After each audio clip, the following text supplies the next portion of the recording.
Hello, here we are again. How lovely.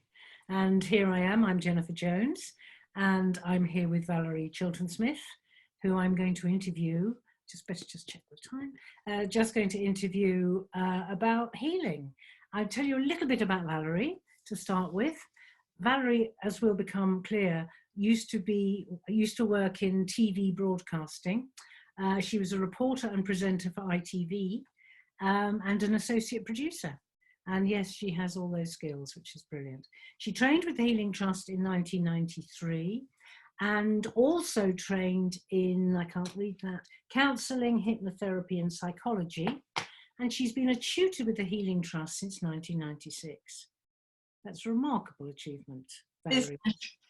And it's so lovely to be here with you today.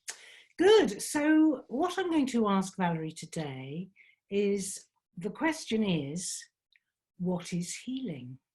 Yeah, indeed. And I'm going to ask you that question. What is healing? Please fire away when you're ready, and I might come in with a few questions. Yes, please do. Of course, this is a question that, as you might imagine, we get asked a lot. And in fact, one of my meditation students who was hearing everybody else muttering on about healing, because there's quite a few healers in the meditation group, and said, well, what exactly is this healing? It's not always easy to explain, but we're going to have a go. Yes. So in essence, healing is about making whole. So when something is healthy, it's integral, all the systems are working together, and it's full of health, to point out the obvious. So in essence, it's like there's only one health, but there are umpteen diseases. So when we're talking about energy, we're talking about an energy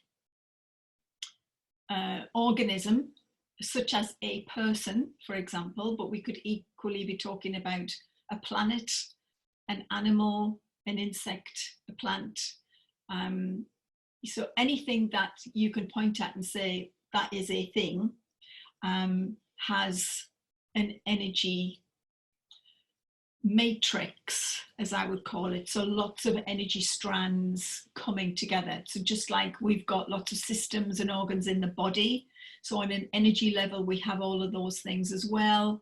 Plus we have got a matrix of energy which encompasses everything that we are. All our thoughts, all our emotions, all our history, all our conditioning, all our heritage. So, it's like really everything that makes up what you would call a person is in that energy field. And so if that is all working in its optimum way of wellness, then it will be healthy. But if anything gets in the way of that, so if you get blockages in the system, if you get any kind of corruption, if you think about data corruption, then you will eventually, you might have anything from just a momentary glitch to, if you get something that is a systemic problem that goes on and on and on and on and on, something that's like kind of caught in that energy field and is creating an ongoing disruption, like a trauma, for example, then eventually it will cascade down through the densities of the layers of the system and end up manifesting in the physical body. Does that make any kind of sense to start off with? Absolutely, so, yes. Energy only flows in one direction at a time. So if you imagine a car, you're either got your foot on the accelerator or you've got your foot on the brake. Energy is very much like that. You can either be in go mode or you can be in protection mode. So it's like when you are in growth mode or go mode, then your cells are repairing, they're replenishing, you're getting rid of the old stuff, you're getting the new stuff, everything is being restored and healthy. Now, in order to do that, you need to rest. You need to be in a relaxed, safe state of being. When we are active and when we're stressed and when we're busy doing things, that's like having your foot on the accelerator. I think I might have got those around the wrong way before. It's like having your foot on the accelerator, and you are then in what's called, in biological terms, protection mode. So in other words, there's no energy left for anything else. We have to protect and conserve our resources because everything is being used up. Mm-hmm. So there's no spare energy available for replenishing and renewing. So that's why with healing, so much emphasis is put on stepping back, taking a breath, calming down, being in a relaxed state, being in a meditative state, because until you get into that mode where the parasympathetic nervous system is the one that is active, there will be no healing, because everything will be in protection mode. So when we are in our busy, hectic lives, then healing is not possible. It's like, it's just not, you have to be in downtime to have the healing happen. And ideally, there should be a balance between the two. But I think, given the state of health of many people, especially in the Western world, with our increasingly hectic lifestyles, that has gone out of balance. And so therefore we are using more than we are able to replenish. And so you get a gradual disintegration of the system, of the organism, until eventually it just breaks down altogether, which might be a physical kind of collapse, like you get laid low, or it could be a nervous breakdown. But something will show up which will cause us to come to a grinding halt. Thank you. That's very wonderful description of not being healthy or coming out of balance, which makes perfect sense to me. So this is a very good recipe for making sure we take care of ourselves, our self-care routine, whatever that is. And some of us are not very good at that, and sometimes we forget because we're too hyper and too busy. So what about the healing then? Well, so here we are, we're out of balance, we've used up too much of our resources. How do we restore, as healers, or attempt to restore the health to the person who has come to you for healing? Okay, well, the healing that we practice is healing that comes from the source, what we refer to as the source. The ultimate creative energy from which everything came. Me, you, the dog, the planets, the plants, the whole universe as we know it. Our understanding is that came from a source of nothingness, which became something. And so we tap into that ultimate creative source, which is pure consciousness, pure unconditional love, which emanates everything according to its own perfection. And so that is something which we channel. We as healers are not, in a sense, enforcing anything onto another organism. We are simply creating the environment through providing that energy field, that strong energy field of perfection, which the energy field of the client then gravitates to by a process which we could call entrainment.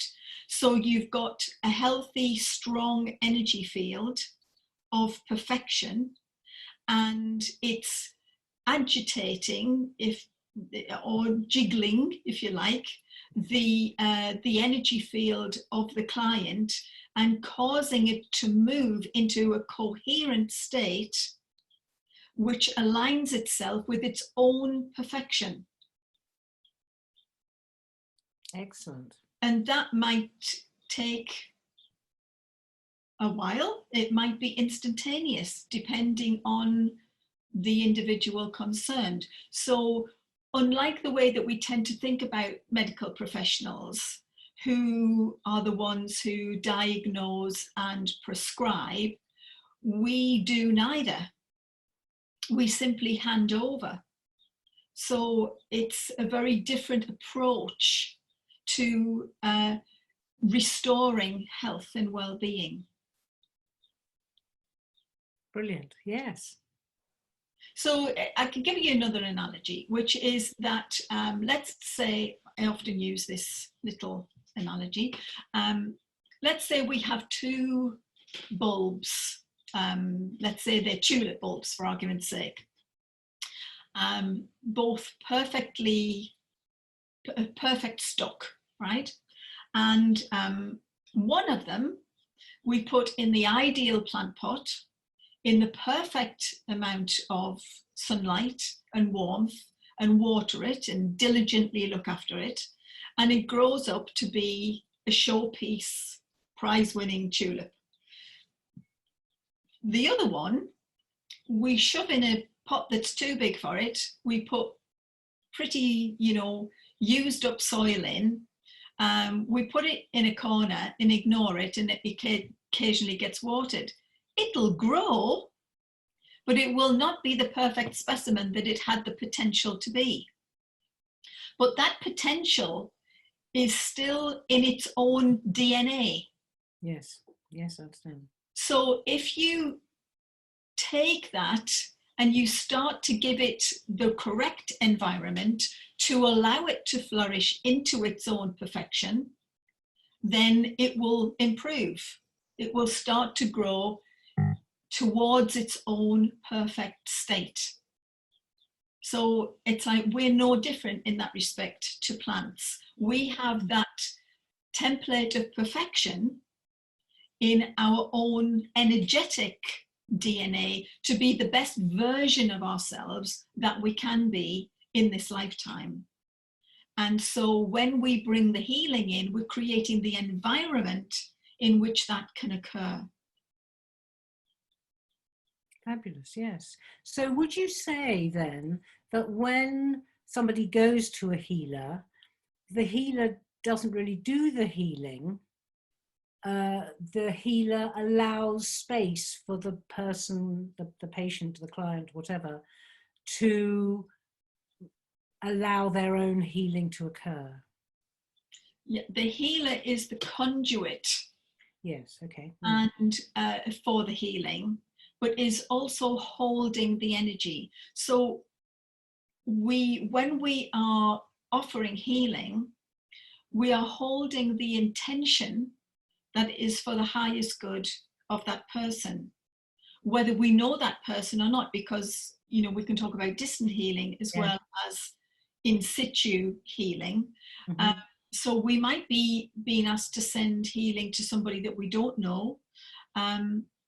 It actually doesn't matter, because everything is through the power of the source energy. So we're connecting to the source energy. We are connecting the client to the source energy. So everything happens like this.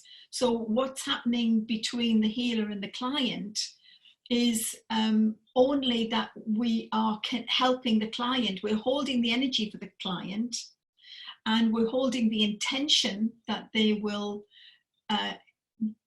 move towards wellness, optimum wellness, and we are connecting with the client at the level of our higher self, with the client's higher self. So it's the client's higher self that is actually directing the healing to where it needs to go. It's not the healer. Yes, yes, lovely. That's wonderful. That's lovely. Thank you so much. And that did that answer the question of the person in your in your meditation group who wanted to know what healing was. Well, I can't honestly remember how I answered. Not to worry, that was lovely. So we've come to the end of this particular session, the time that we'd allocated for this, although Valerie, you and I can talk for England and possibly Wales and Scotland as well. But I'm going to thank you so much, Valerie, for allowing us to record you this afternoon and to ask you questions about what is healing. And we'll be back with another topic at some point soon. I'm sure we will. Excellent. Thank you so much, Valerie. My pleasure. Lovely. And thank you, Jennifer. Thank you, and see you soon. Bye. Bye.